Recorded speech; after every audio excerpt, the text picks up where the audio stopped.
Hey guys, Toby here from Yield Labs. Thank you so much for joining me today. I hope you had a great holiday period and Happy New Year from all of us at Yield Labs, and thank you for your continued support. We really appreciate it. Now, this is just a short video to get back into the sort of groove of things. There's a few things that have come to my attention over the holiday period, and I just want to talk about them briefly and see what's exciting for the coming months. First of all-time highs, really amazing stuff. We saw the market cap of UST hit that 10 billion mark that everybody was really excited for. Do Kwon came through and increased those lunar burns. Now, what that does lead to is kind of a bit of a knock-on effect of the amount of borrowing and lending going on in Anchor Protocol. It has decreased the yield reserve by not too much, about $10 million. I say not too much, I mean, its current level is pretty much where it was at 4 weeks ago when I recorded the How Sustainable is Anchor video. Take a little look at the screen here. We can go to the dashboard and you will see that the yield reserve is now sitting at 68.7 million UST. Now, what can we do about this, or what can be done about this? How sustainable is this rate dropping? So if we head on over to SmartStake, you will see that with the UST current supply being 10.12 billion UST and the price of Luna currently being 89.8 UST, we can look here and see that the ANC UST deposits versus yield reserve change. As you can see that as the deposits are getting higher into Anchor Protocol, the yield reserve is dropping down. Now, if we zoom out, what we always advise to do in crypto, you can see that, you know, mid-November, the yield reserve is at about the same height as it was back then. I think there are a lot of things that can be done to negate this impact. I think the collateralization of other assets coming to the Terra ecosystem, we've got BSOL and BATOM coming imminently. This will have a massive effect on the amount of yield reserve that Anchor will have and how long it can sustain these rates for. I think that the ongoing Luna burn will also dramatically reduce the rate at which the yield reserve is falling. I also think that an increase of the Luna burn from its current, you know, it was about 95 million today. We can take a look at that over on the supply history page. We're at about today. There was 122 million Luna burn, same as yesterday, same as the day before, and that's ramping up slowly but surely, which is really beneficial to the whole ecosystem. It drives the price of Luna up as the supply is decreasing. Also, over that holiday period, we saw Astroport go live. We saw the end of phase 1 and the end of phase 2 and the launch of Astroport itself. Now we have Astroport, a fully fledged DEX that is a competitor to TerraSwap, basically. They ultimately ended up with $1.2 billion worth of liquidity. I think a lot of this moved over from TerraSwap, sort of a vampire effect. A knock-on effect of this DEX going live is that the arbitrage opportunities for certain pools seem to be diminishing. If we take a look over to CoinHall, we can see that on the chart, we have a much closer one-for-one ratio than we had before. It's getting up back towards that parity that arbitrageurs don't like.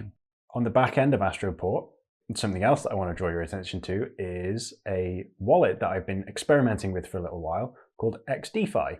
Now, the reason that these two are linked a little bit is because if you look at a big old thread on the XDEFI Twitter page, you will see that they are building a cross-chain DEX/bridge aggregator directly in the wallet. What this means is you will be able to, I'll just read it from the next tweet down. You will be able to keep your assets irrespective of their native chain all in one place. You'll be able to bridge and swap assets without leaving your wallet, and you'll be able to connect dApps built on different networks using the same tool. Now, I think that is something that a lot of people are crying out for. I know I, for one, am sick of having a MetaMask wallet with several accounts in it. I'm sick of having a TerraStation wallet with several accounts in it. Then I've got Phantom Opera, I've got a Kepler wallet, I've got this, that, the other. It's never ending. When all of this support comes to one tool, one wallet, which is super sleek, might I add, You can import your existing Terra wallets to it. There's an NFT gallery. There's cross-chain support already. Polygon. There is Ethereum. There is BSC. Obviously, many more coming. Now, one of the next things that I want to talk about briefly is Lunaverse. Lunaverse is a sort of metaverse project that is going to be coming soon to the ecosystem. If you head on over to lunaverse_io, you will see their Twitter page. As you can see here, they've just cracked 60,000 followers. That's really, really exciting. They've got a link tree there, so you can get over to their Medium and you can look at their Discord, the Telegram chat, all the rest, all that good stuff. Basically, what they're essentially building is a metaverse that uses advanced 3D mapping and makes really, really beautiful cities. Here is one screenshot, for example. That is San Francisco City Hall. Look how amazing that looks. Really, really cool.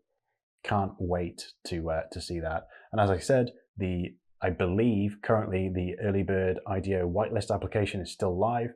So get yourself over there and see if you can pick up some LUV tokens. There is only 4 days left for this, so make sure you get cracking.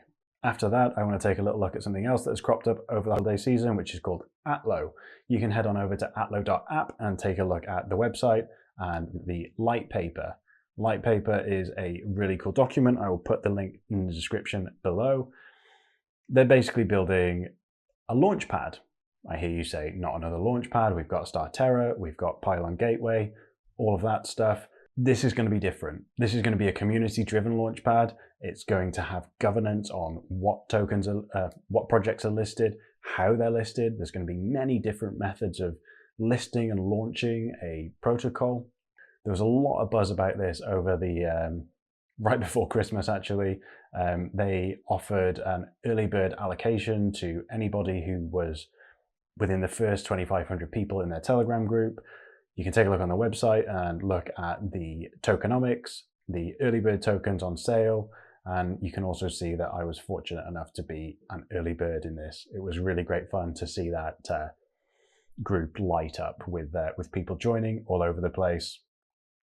You can see that it's already oversubscribed and it's backed by some really cool partners and investors.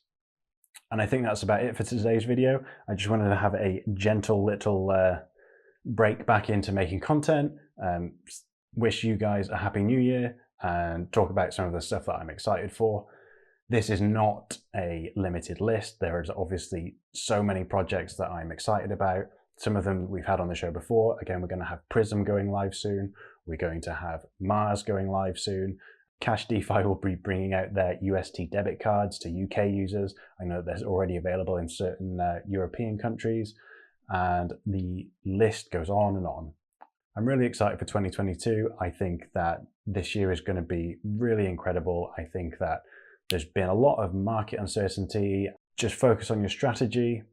Make sure you're earning a good passive income. Make sure you're yielding as much as possible on all of your available assets. Make sure you are managing your risk, and 2022, let's have you. Thank you so much for your continued support, and I will catch you next time. Stay awesome, guys.